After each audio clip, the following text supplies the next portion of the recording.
ሰላም ጤና ይስጥልን ተመልካቾቻችን ከአንከር ሚዲያ ዝግጅት ክፍል ያክብሮት ሰላምታችንን እናቀርባለን። ከፋኖ መንደር የተሰኘውን መሰናዷችንን ይዘን ቀርበናል። እንደተለመደው በተለያዩ የአማራ ክልል አካባቢዎች እየተካሄዱ ያሉትን የሉና ተጋድሎች በተመለከተ መረጃዎችን ወደ እናንተ እናደርሳለን። የአማራ ፋኖ ብሔራዊ ንቅናቄ በተቆጣጠረባቸው አካባቢዎች ህዝባዊ ውይይቶችን እያካሄደ ነው። ከማህበረሰቡ ጋር በሚደረጉ ውይይቶች ሰላምና ደህንነትን በአጠቃላይም የአማራን ህዝብ ከአገዛዙ ነጻ ለማድረግ በሚደረገው ተጋድሎ የህዝቡ ተሳትፎና አጋርነትን በተመለከተ ከማህበረሰቡ ጋር ሰፊ ውይይት እየተካሄደ እንዳለ ነው ያገኘነው መረጃ የሚያመለክተው። በዚሁ ዝግጅታችን የምንቃኘው ይሆናል። ከዘውትር ተሳታፊያችን ጋር የሚኖረንን ቆይታ እንድትከታተሉ ግብዣችን ነው። ባጭሩ የምናስቀድመው ግን አልጀዚራ በኢትዮጵያ ያለውን የነዳጅ ሁኔታ በተለይም በአዲስ አበባ የገጠመውን ቀውስ በተመለከተ ያወጣውን ዘገባ ባጭሩ በመመልከት ይሆናል። ወደ አንተ ልምጣና የአልጀዚራ ዘገባ በእርግጥ አዲስ ክስተት ባይሆንም በዚህ ደረጃ ዓለም አቀፍ ሽፋን ሲያገኝ ግን ጉዳዩ ምን ያህል እየተባባሰ እንደመጣ የሚያመላክት ነው። እስቲ ምንድነው አልጀዚራ የዘገበው?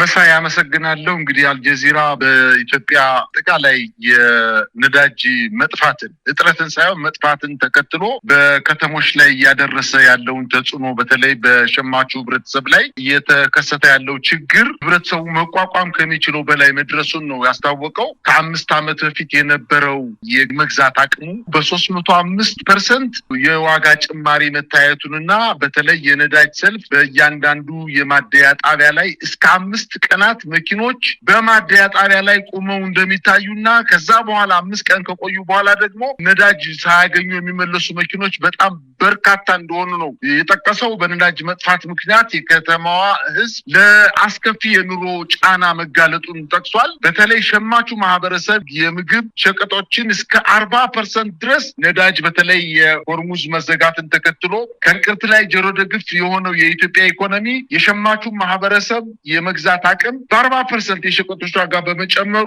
ወደ አለመግዛት ደረጃ የደረሰበት ሁኔታ እንዳለ ጠቅሷል። በተለይ እንደ ዘይት ያሉ መሰረታዊ የምግብ ሸቀጦች ላይ በቀላሉ ማግኘት እንደማይቻል ጠቅሷል። ምርታቸውን ደግሞ ወደ ውጭ ሀገር የሚወስዱ ባለሀብቶች የትራንስፖርት ዋጋ እጅግ በጣም እየጨመረ በመምጣቱ አምራቾች የነዳጅ ችግሩን ተከትሎ ወደ ውጭ ሀገር መላክ አለመቻላቸውን በተለይ ወደ ጅቡቲ ለማጓጓዝ የትራንስፖርት ወጪው በ3 እጥፍ መጨመሩን ተከትሎ ነጋዴዎች ወደ ውጭ ሀገር ለመላክ ያዘጋጁት ምርት እንዲሁ በሀገር ውስጥ እየተበላሸ እንደሚገኝ ነው የጠቀሱት። በነዳጅ መጥፋትና ከፍተኛ የኑሮ ውድነት የከተማዋ ነዋሪዎች አመጽ ሊያስነሱ ይችላሉ በማለት የአገዛዙ ጦር ከፍተኛ ስጋት ውስጥ እንደወደቀና በከተሞች ላይ አላስፈላጊ ሆነ የታጠቁ ኃይሎችንና የደህንነት ኃይሎችን አሰልፎ ህዝቡን እየሰለለው እንደሚገኝና በአንዳንድ ቦታዎችም ላይ ወጣቶች ተሰብስበው ሲገኙ አስሮ እየወሰዳቸው እንደሆነ አልጀዚራ ጠቅሷል። በኢትዮጵያ የነዳጅ እጥረቱን ብቻ ሳይሆን አጠቃላይ የሰላም እጦቱን የኢኮኖሚ መዳሸቁንና አሁንም ተያይዞ የመጣው በነዳጅ እጥረቱ ምክንያት በከተሞች ላይ አመጽ ሊቀሰቀስ እንደሚችል አያይዞ የጠቀሰበት ሁኔታ ነው ያለው። መሳይ በነገራችን ላይ የአልጀዚራ ዘገባም ሆነ መሬት ላይ ያለው የተለያዩ እውነቶችና ነባራዊ ክስተቶች ይህንን ቢያመላክቱም አብይ አህመድ ሰሞኑን በአገዛዙ ቴሌቪዥን ጣቢያ ላይ በቀረበ አንድ የውይይት መድረክ በወር 20 ቢሊዮን ብር እየደጎምን ነው፣ እኛ ጋር መኪኖች ከአደባባይ አልጠፉም፣ አሁንም ምንም ነገር ሳይዛነፍ ነገሮች እንደቀጠሉ ነው አይነት የሚመስል ንግግር አድርጓል። አስደንጋጭ ነው ንግግሩ። ምክንያቱም ኢትዮጵያ በጣም ደሃ ሀገር ነች። ምዕራባውያን ሀገራት ያልቻሉትን ኢትዮጵያ በምን አቅሟ ችላ ነው ይሄን የነዳጅ በዓለም አቀፍ ደረጃ የተከሰተውን ቀውስ መቋቋም የቻለችው? መሬት ላይ ያለው ነገር የሚያሳየው ሌላ ሆኖ በዚህ ደረጃ ብን መዋሸትና የሌለ ቁጥር እየጠሩ እንዲህ አይነት ፕሮፓጋንዳ በብሔራዊ ቴሌቪዥን መልቀቅ በጣም አስተዛዛቢ ጉዳይ ነው። ምናልባት ንግግሩንም ልንሰማ እንችላለን። ዓለም ላይ ነዳጅ ችግር አጋጥሟል። ሉፍታንዛ በረራ ቀንሷል። አንዳንድ አውሮፓ ሀገራት 15 ቀን 20 ቀን ከቀጠለ ሙሉ በሙሉ ፍላይት እናቆማለን ብለዋል። የእናንተ አየር መንገድ እንዴት ነው መብረር የቻለው? ይሄን ጠይቅ ኢትዮጵያ አልሰማም። እኔ እንቅልፍ የለኝም፣ እናንተ ግን ስትጠይቁ አልሰማም። ተሰለፍን ብቻ ነው የምትሉት። ተሰለፋችሁ እንጂ መኪና ኢትዮጵያ ውስጥ አልቆመም። ዛሬ እንቅስቃሴ አለ። እንዴት ሆነ ይሄ ነገር?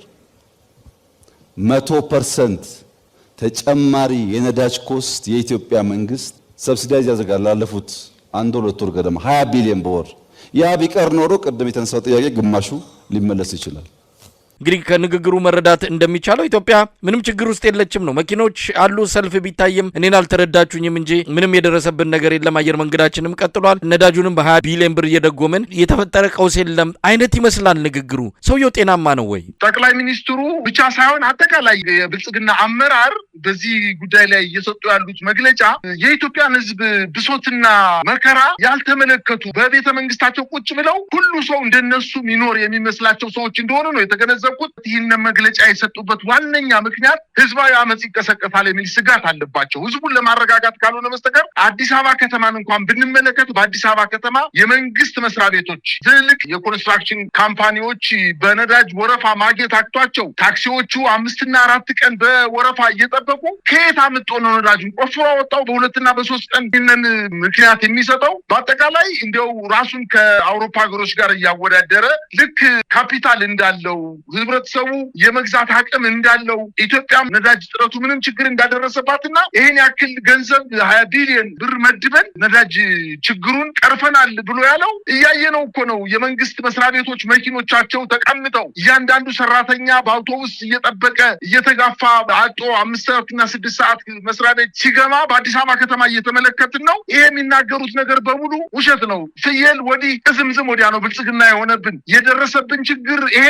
እነሱ የሚናገሩት ደግሞ አገሪቱ በእድገት ላይ በብልጽግና ላይ ነዳጅ ችግር እንደሌለ እየተናገሩ ነው የሚገኙት። ግን ደግሞ ያው የሚጮሁት ለምን እንደሆነ ገብቶናል። ፈርተዋል፣ በጣም ተጨንቀዋል። በዚህ ህዝብ ላይ ያደረሱበት መከራ፣ ስቃይ እና በደል አንድ ቀን ገንፍሎ ይወጣል በማለት እንግዲህ ከእንቅርት ላይ ጆሮ ገድፍ የሆነበት ህብረተሰብ እኛ በማናስበው እና በማንገምተው ሰዓት ወደ ብጥብጥ ይሄዳል ብለው ስለፈሩ ወይም ወደ መንግስት አመጽ ይሄዳል ብለው ስለሰጉ ህዝብን በውሸት አረጋግተው ለመቆየት ያሰቡበት ምክንያት እንጂ እውነት እነሱ የተናገሩት ነገር የኢትዮጵያን ህዝብ የሚገልጽ አይደለም። ደክሟል መንግስት እውነት ለመናገር አቅመቢስ ሆኗል። በኢኮኖሚም በፖለቲካም በማህበራዊ የትኛውንም አካባቢ መቆጣጠር የማይችል ኢኮኖሚ መቆጣጠር የማይችል ፖለቲካውን መቆጣጠር የማይችል ማህበራዊ ግንኙነቱን መቆጣጠር ወደማይችልበት ደርሷል። እንግዲህ እየቃዠ ነው ማለት የምችለው መሳይ። እንግዲህ አጠቃላይ የነዳጅ እጥረቱን በተመለከተ ከእጥረቱም አለመኖሩም ውድነቱም በብዙ መልኮች ሊገለጽ ይችላል። ከፍተኛ የሆነ የትራንስፖርት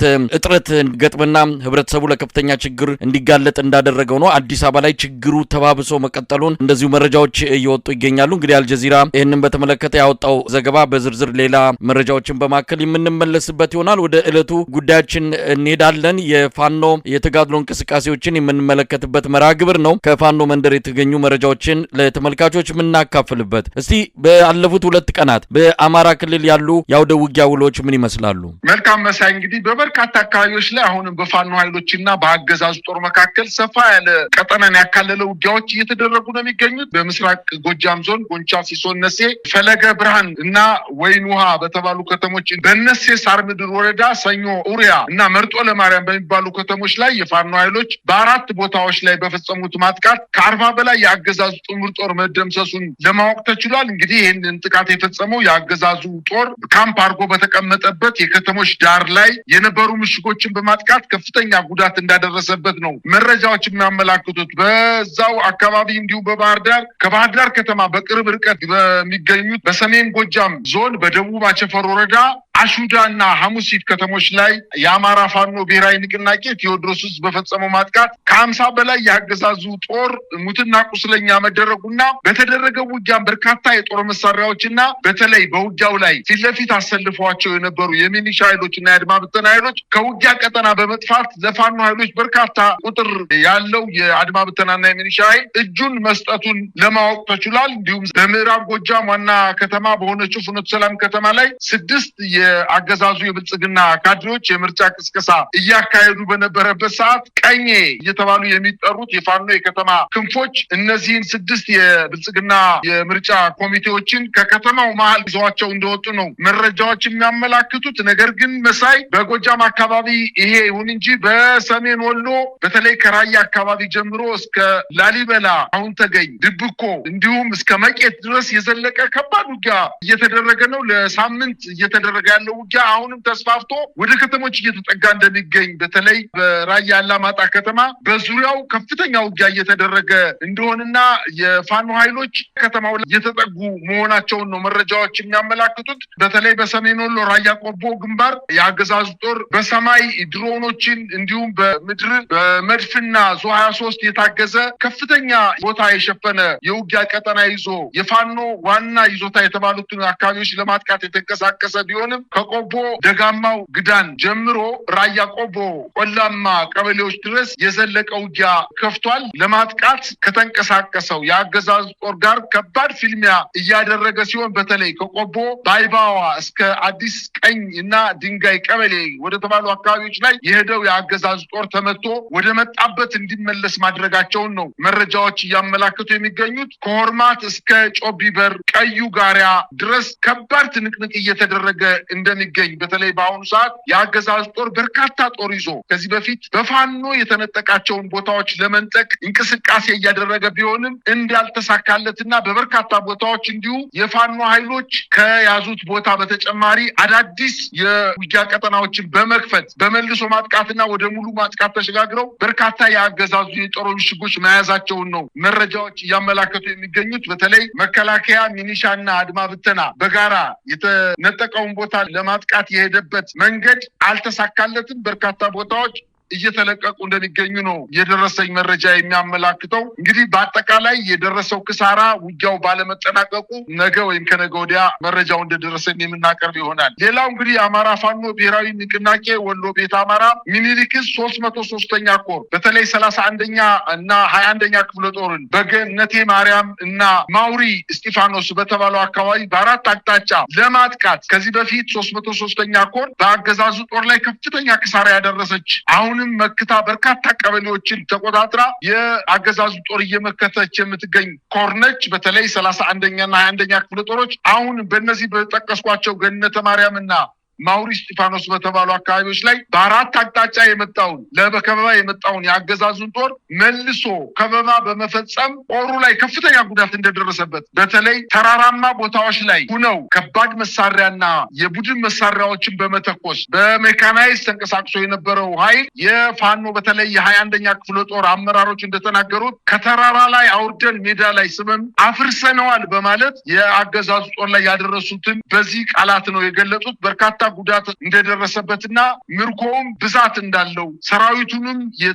የተመታውን ሰራዊትም በዚህ ሜዳ ላይ ትቷቸው እንደሄደና ህብረተሰቡን አስተባብረው አሁንም ቀብር ላይ እንደሚገኙ ውጊያው ግን ሙሉ በሙሉ እንዳልቆመ ነው መረጃዎች እያመላከቱ የሚገኙት። በሌላ አቅጣጫ እንግዲህ በሸዋ መራቤቴ ቀጠና የአማራ ፋኖ ብሔራዊ ንቅናቄ ሸዋ ጠቅላይ ግዛት አሳምነው በከፈተው የማጥቃት እንቅስቃሴ በተለይ ልዩ ዘመቻ የተባለችው ኃይል ማለት ነው በ101ኛ አየር ወለድ ኮማንዶ ክፍለ ጦር ላይ ከዓለም ከተማ ተነስቶ ሽራፊት ከተባለች ቦታ ሲደርስ ባደረሱት የደፈጣ ጥቃትና በኋላም የመልሶ ማጥቃት እንቅስቃሴ በ101ኛ የአየር ወለድ ኮማንዶ ክፍለ ጦር ላይ ጉዳት ማድረሳቸውን ነው መረጃዎች የሚያመላክቱት። በተለይ የሰሜን ወሎ ሰፋፊ ቀጠናዎች ላይ ሊያጠቃ ሄዶ የአገዛዙ ጦር ተመቶ ወደኋላ እያፈገፈገ እንደሚገኝና የፋኖ ኃይሎች ወደ ከተሞች እየተጠጉ እንደሆነ ነው አሁን ማምሻውን የደረሰኝ መረጃ የሚያመላክተው። ከዚህ በተጨማሪ በዛሬው ዕለት አሁን አንተና እኔ ከተነጋገርን በኋላ የአማራ ፋኖ ብሔራዊ ንቅናቄ በተለያዩ አካባቢዎች በዛሬው ዕለት ትልልቅ ድሎችን ተጎናጽፏል። በዛሬው ዕለት ከጠዋቱ 12 ሰዓት አካባቢ የአማራ ፋኖ ብሔራዊ ንቅናቄ የቴዎድሮስ እዝ 22ኛ ክፍለ ጦር ከባህር ዳር ከተማ በቅርብ ርቀት ወይም በ10 ኪሎ ሜትር ርቀት ላይ የምትገኘው አንዳሳ ከተማን በአገዛዙ ጦር ካምፕ ላይ በተለይ ጥምር ጦር ተብሎ በሚጠቀሰው በሚኒሻ በአድማ ብተናና በመከላከያ ጥምር ጦር ካምፕ ላይ ጥቃት በመፈጸም በአጭር ጊዜ ድሎችን ከተማዋ መቆጣጠር መቻሉን ነው መረጃዎች እያመላከቱ የሚገኙት። በተደረገ ውጊያም ከ14 በላይ የአድማ ብተና አባላት በርካታ የመከላከያ ሰራዊትና የሚኒሻ አባላት ተማርከዋል፣ ቆስለዋል፣ እጅም ሰጠዋል የሚል መረጃ ነው የደረሰን። በሌላ ዜና እንግዲህ በራያ ግንባር ለተከታታይ 6 ቀናት ሰፊ የወታደራዊ ቀጠና የሸፈነ የአገዛዙ ጦር በርካታ የሜካናይዝድ ጦር የዲሽቃዎችን፣ ሞርተሮችን፣ ታንኮችን፣ ዙ 23ቶችን፣ ድሮንና ሄሊኮፕተሮችን ሳይቀር አሰማርቶ በተለይ ቆቦ፣ ጮቢበር እና ሌሎችም አካባቢዎች ላይ ውጊያ የከፈተና የፋኖ ጠንካራ ይዞታዎችን ለማስለቀቅ ሙከራ ያደረገ ቢሆንም ሙከራው ከሽፎበት ከዚህ በፊት ይዟቸው የነበሩ ቦታዎችንም በፋኖ ኃይል በመልሶ ማጥቃት መቆጣጠር መቻላቸውን ነው መረጃዎች እያመላከቱ የሚገኙት። በተለይ በአገዛዝ ጦር ላይ ከባድ ጉዳት በቆቦ ወረዳ ጮቢበርና አዲስ ዓለም በር በተባሉ አካባቢዎች ላይ የፋኖ ኃይሎች በመልሶ ማጥቃት በፋኖ አልሞ ተኳሾች እንደወደመባቸውና በተለይ የሻምበል አዛዡን ጨምሮ በርካታ የጦሩ አባላት መገደላቸውን በጮቢበር አካባቢ የነበረው ኃይል ቦታውን ለቆ ወደ ንጉስ ጋሊናና ጠዘጠዝ ወደ ተባሉ አካባቢዎች መሸሸቱን የአገዛዙ የጦር አመራሮችም መገደላቸውን በርካታ የሰራዊቱ አባላቶችም እጅ መስጠታቸውን በቪዲዮ አስደግፈው አወጣዋል። የአገዛዝ ጦር እንግዲህ ያለ የሌለ ኃይሉን ነው ይዞ እንቅስቃሴ እያደረገ የነበረው። ነገር ግን የፋኖ ኃይሎች በመጀመሪያ በመልሶ ማጥቃት በኋላ ደግሞ ወደ ሙሉ ማጥቃት ተሸጋግረው ከዚህ በፊት ይዘዋቸው የማያውቁ ቦታዎችን በቁጥጥራቸው ስር ማድረጋቸውን ነው መረጃዎች እያመላከቱ የሚገኙት። በሌላ ዜና እንዲሁም ዛሬ ከንጋቱ 12 ሰዓት አካባቢ በዋግምራ ዞን ጋዝጊብላ ወረዳ አስ በተባለችው የጋዝጊብላ ወረዳ ዋና ከተማ በቅርብ ርቀት ላይ በሚገኙ አካባቢዎች ላይ የፋኖ ኃይሎች በፈጸሙት የማጥቃት እንቅስቃሴ የአገዛዝ ጦር በተለይ ቅልጥም መስመሪያ ተብሎ በሚጠቀሰው አካባቢ ነበረውን የወታደራዊ ካምፕ ከአስ ከተማ ወደ 7 የሚጠጉ የጦር ተሽከርካሪዎች ሬሽንና ተተኳሾችን ይዘው ሲንቀሳቀሱ መካከል ላይ የፋኖ ኃይሎች መረጃው ደርሷቸው ባደረሱት የማጥቃት እንቅስቃሴ 3 ወታደራዊ ተሽከርካሪዎችን በማቃጠል ሌሎችንም እንዲሁ በሰራዊቱ ላይ ምት በማሳረፍ ሰራዊቱ እንዲበተንና ተመልሶ ወደ አስ ከተማ እንዲሸሽ አድርገውታል። በመኪኖች ላይ የነበሩ የጦር መሳሪያዎችና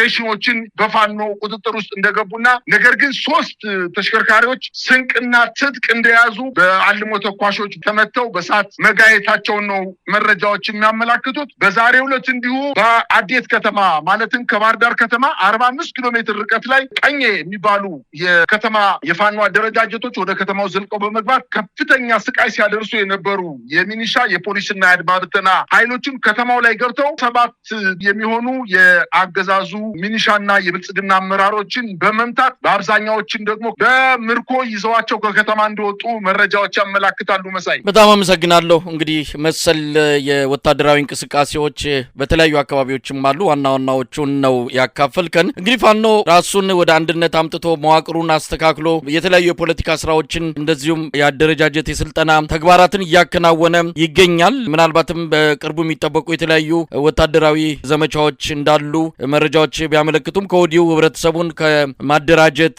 ከጎን ማሰለፍ በፖለቲካ ስራ እንደዚሁ ቅስቀሳ ማድረግ ላይ መጠነ ሰፊ ስራዎችን እየሰራ ይገኛል። ሰሞኑን በተቆጣጠራቸው አካባቢዎች ላይ ማህበረሰቡን በማነጋገር በማወያየት ስለ ትግሉ አጠቃላይ ከህብረተሰቡ ምን ይጠበቃል የሚሉ ጉዳዮችን ጨምሮ የተለያዩ የውይይት መድረኮች ተከፍተዋል። እንግዲህ ፋኖ የታለ ለሚሉት ፋኖ በአማራ ክልል ገዳምና ጫካ ውስጥ ተደብቆ ቀርቷል ለሚሉት እንግዲህ ህዝቡን እንደዚህ እየሰበሰቡ በየአዳራሹ በየቦታው ላይ እየሰበሰቡ ከፍተኛ የሆነ የውይይት መድረክ ያከናወኑ ይገኛሉና እስቲ ስለዚህ ውይይት ጨምሮ ምን አይነት የህብረተሰብ ስሜት ነው እየተንጸባረቀ ያለው? እንደምንሰማው ከሆነ ህብረተሰቡ ሙሉ በሙሉ ከፋኖ ጎን መሰለፉን እያረጋገጠ ነው ያለው። በቀጣይ ትግሉን ህዝባዊ በማድረግ ከፋኖ ጎን በስንቅም በትጥቅም በደጀንነትም በመሰለፍ ነጻ ለመውጣት ሰፊ ድጋፍ ለመስጠት መዘጋጀቱን ነው እየሰማን ያለ ነው። መሳይ የአማራ ህዝብ ከፋኖ ኃይሎች ጋር አንድ ባይሆንና ፊት ለፊትም በጎንም በኋላ ደጀንም ሆኖ ባይረዳው ነበር ቢገርምን። ምክንያቱም ያገኘውን ረፍት ያገኘውን ሰላም እሱ ነው የሚያውቀው። መከላከያ ሰራዊት ተቆጣጥራቸው በነበረባቸው የጎጃም የሸዋ